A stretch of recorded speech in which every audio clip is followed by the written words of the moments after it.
It's definitely like different coaching styles, different play styles, different just energy in general, and it's kind of refreshing to play with. But at the same time, it does take a lot of like work to get used to it, like a lot of reps.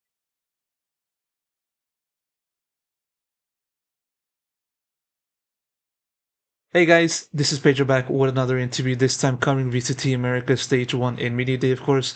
My guest at this time is none other than Mada of NRG, coming off of their appearance in Kickoff, going through the break, and now getting ready to compete in said stage. And so, Mada, gotta give you my thanks for giving me a chance to do this quick interview. It's fair to say, looking at over into the NRG camp since the end of kickoff, that a few changes have been made within the roster from that time Right. up until now. And so, still though, before we kind of get into that stuff, how are you doing? How have you kind of been spending this mid-season break, if that's the right way to say it, from kickoff and having to adjust and improve for this upcoming stage? I've been good. I've been busy. I was like moving and like buying furniture and stuff, so it's not much of a break. But yeah, no, it's been relaxing to say the least. Oh yeah, for sure. And like obviously, like since kickoff wrapped up a few months ago, there's been plenty of time for you guys to kind of try to rebuild with this new version of the squad, adding in Brock and Mike's into the squad. Mike's being the head coach and Brock being the new teammate into the fold. And so, I mean, how has that kind of process been like? Just having to basically have them into the system and have to like slot Brock in a pretty seamless way, while also having to like understand how Mike's does his stuff as a coach. It was a little tough, but I think we're at a pretty good level now. It just took a little bit of getting used to. That's all it was, really. Just different. Is probably the best way to put it. How different is it exactly from from the previous kind of version with Verno and Blancard? I'd say it's pretty significantly different. I don't want to get too into specifics, but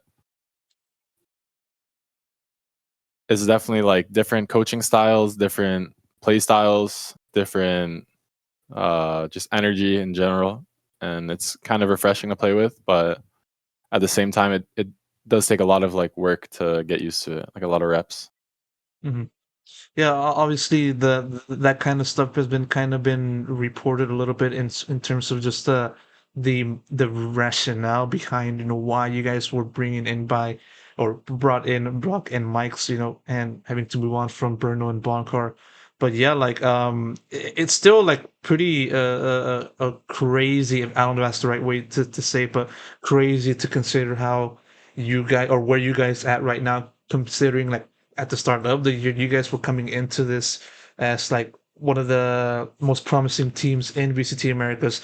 I mean, sure, I must add in that the hype is still there for this squad, given the potential that you guys have. But nevertheless, given how you guys were working off of the off season and having to like heading or looking to enter into kickoff, continuing that momentum. If you can kind of elaborate, of course, what do you think just sort of made the switch to go from being at a relative high in off season, then kind of going sliding down in kickoff? I feel like it's pretty fair to say that we were in like a honeymoon period of our team during like the off season, and that allowed us to play our best, and everyone was very comfortable. Everyone just kind of free flowed, and as time went on, we kind of got more and more problems that we weren't able to solve. So unfortunately, it led to us making a roster move. Um, I can't be too upset because I'm playing with my old teammate Brock, so I'm pretty happy about that. But at the same time, roster moves should always be kind of avoided in a team environment. And yeah, it really was just kind of unfortunate at the end of the day. I guess, like as you kind of alluded to at the start of the conversation, the energy and just the dysfunction was just not feasible in the way that it had to continue. You just had to make the change, right? Yeah, the environment just became pretty unprofessional, I would say. And like you can't really have that if you want to be the best team. It doesn't have to be like serious or anything like that. Like we were still having fun and everything like that, but Yeah, I don't know. It's hard to talk about and try and like tread lightly around the situation. But that's about all I can say. So yeah.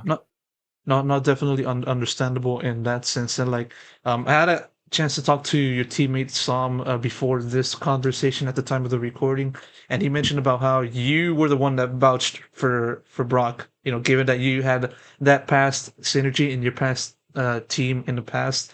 You know, I love that trio of words. But what still made you want to have Brock and have him return as your teammate this time at NRG? You know, what did you kind of see in him that made you want to vouch for him very hard?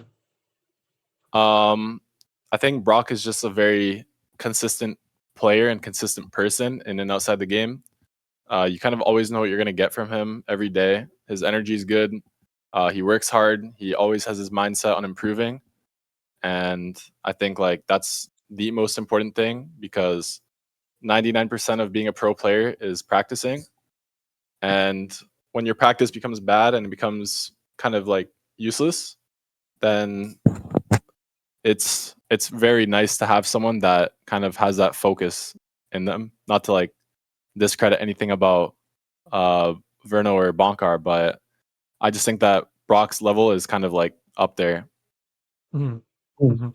I guess like like whatever you guys lacked in terms of energy, he kind of filled that void, right? Is that kind of the fair way to assess?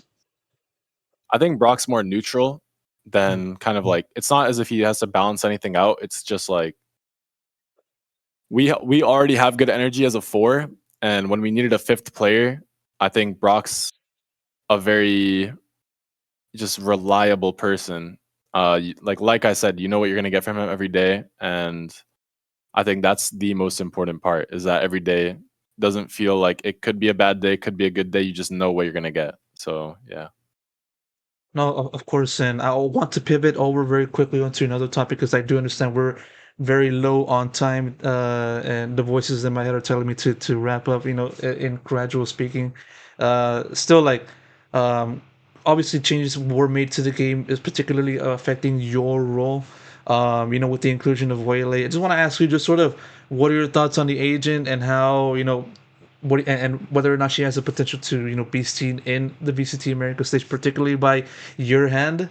You know, how do you feel about her in general?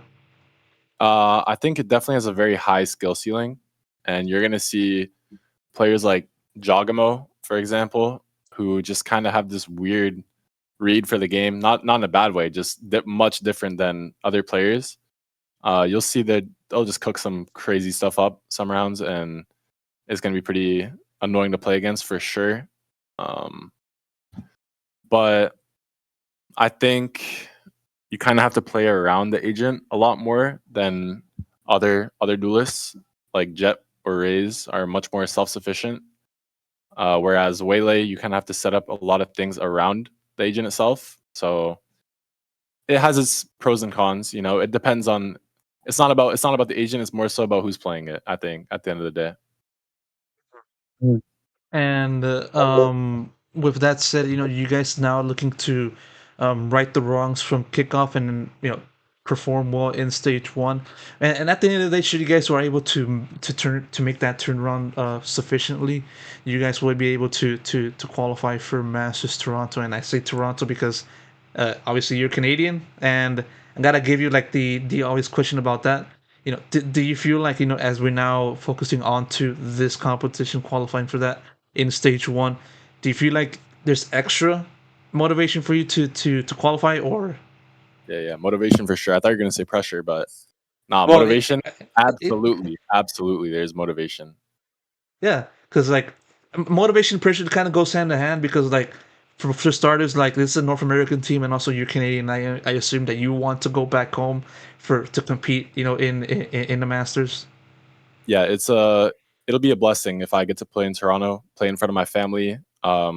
John FNS also would be able to play in front of his family for I don't want to speak for him, but maybe the first time in his career, and that's a long career too, right? So that just goes to show how rare of an opportunity it is to be able to play in front of a home crowd. And yeah, no, I mean, it would be a dream come true for me. Absolutely. With the road ahead, seeing you guys being placed in a pretty difficult group, I would say, going up against the likes of G2, MIBR, Cloud9, Furia, all that stuff. I don't want to ask you just sort of the biggest team or more toughest team you have to face in your point of view, but more so, what do you feel the team has to address the most or more so emphasize, in this upcoming stage that, should you guys are able to handle it, have it be under control, then it can be the start of a very good run. I think what killed us before was our slow starts. I think we actually talked about that, me and you, in one of our interviews, but Mhm. I'm not 100% on that. And yeah, no, if we can address that, if we have a solution to our slow starts, then I think we'll be in a much better spot because it's not a good feeling starting 05, 06 every single match you play. Like it does not feel good. So yeah, hopefully we have a solution to that. And hopefully you guys are able to make that happen in due time, most specifically in the first game, of course. And so, Mada, gotta give you my thanks for this quick conversation and your answers, also giving us an insight to what's going on in the NRG camp. Gotta give my thanks to you. Thank you so much for the interview and best of luck in stage one. Thank you, bro. Thank you so much, man. Take care. Have a good rest of your day. Yeah, you too. Yeah.